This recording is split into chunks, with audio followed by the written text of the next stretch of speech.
Bonjour camarades sans avenir. Alors en ce début d'année, j'ai décidé de vous faire une chronique spéciale bonne résolution. Pas du tout. Je vais vous parler d'un sujet totalement différent. Vous savez, dans la vie, il y a des gens qui sont doués pour régler les problèmes et apaiser les tensions. Et ben, moi par exemple, pas du tout. C'est le néant. Il y a des gens qui sont forts, hein. Quand il y a un conflit, ils arrivent, ils bombent la poitrine, ils disent bon, ça suffit maintenant, ou nous allons trouver une solution. Ou alors après une grosse dispute, ils envoient un emoji ours avec un cœur, et paf, plus de conflit, tout est réglé. Le conflit israélo-palestinien, plus rien. Il y a un côté qui s'excuse d'avoir envoyé des cailloux, l'autre des missiles balistiques. Tout le monde rentre chez soi, tout le monde est content. Moi, non. J'ai zéro spontanéité.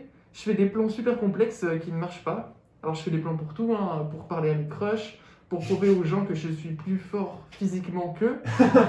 Mon taux de réussite est similaire à la libido des gens célibataires pendant ce confinement, c'est-à-dire pas grand-chose.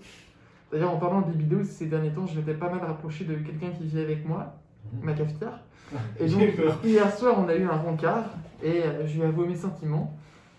Elle m'a mis un râteau, voilà, donc je suis un peu amorti aujourd'hui parce que j'ai pas osé me servir un café avec elle ce matin. Ah, ça va aller, ça arrive. Revenons à mon incapacité à apaiser les tensions. J'ai un exemple très parlant qui s'est passé récemment qui démontre bien ce handicap. Un handicap aussi grand que celui de Chili à faire des chroniques constructives. Ça va pas s'arranger aujourd'hui. Et surtout drôle. C'était il y a pas si longtemps. Ça allait être l'anniversaire de mon crush. Alors c'était plus trop mon crush parce que comment vous expliquer? En fait, disons que j'étais mort bourré à une soirée, je voulais la draguer et j'ai renversé un demi-litre de carapil sur son canapé en tentant une approche.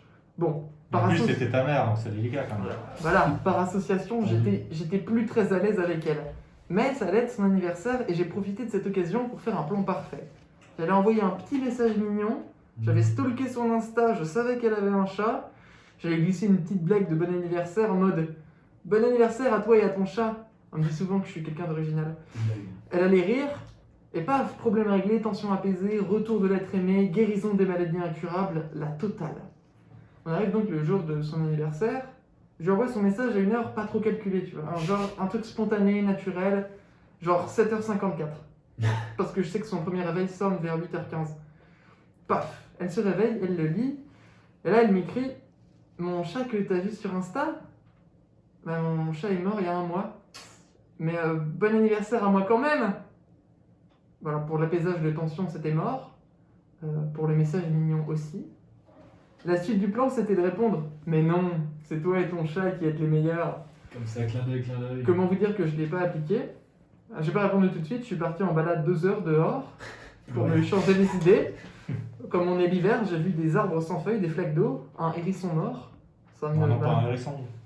Ça m'a pas aidé des masses. Hein. Ah, non. En rentrant, je me suis excusé, mais du coup c'était bizarre parce que je me suis dit qu'elle m'avait grillé. Bon, au final, j'ai apaisé aucune tension. Mais ne vous inquiétez pas, je gère. Je retente ma chance l'an prochain. Ah, merde. Elle a posté des photos de son cheval sur Instagram. Ces bêtes-là, ça vit entre 20 et 35 ans. 7 fois, je me planterai pas. Mon message est écrit. Je vous jure, les tensions vont disparaître en un éclair. D'ici là, j'ai 1 an pour apprendre à bomber le torse et à envoyer des gifs de nounours mignons. Souhaitez-moi bonne chance. Bonne chance, mec. Parce que je pense.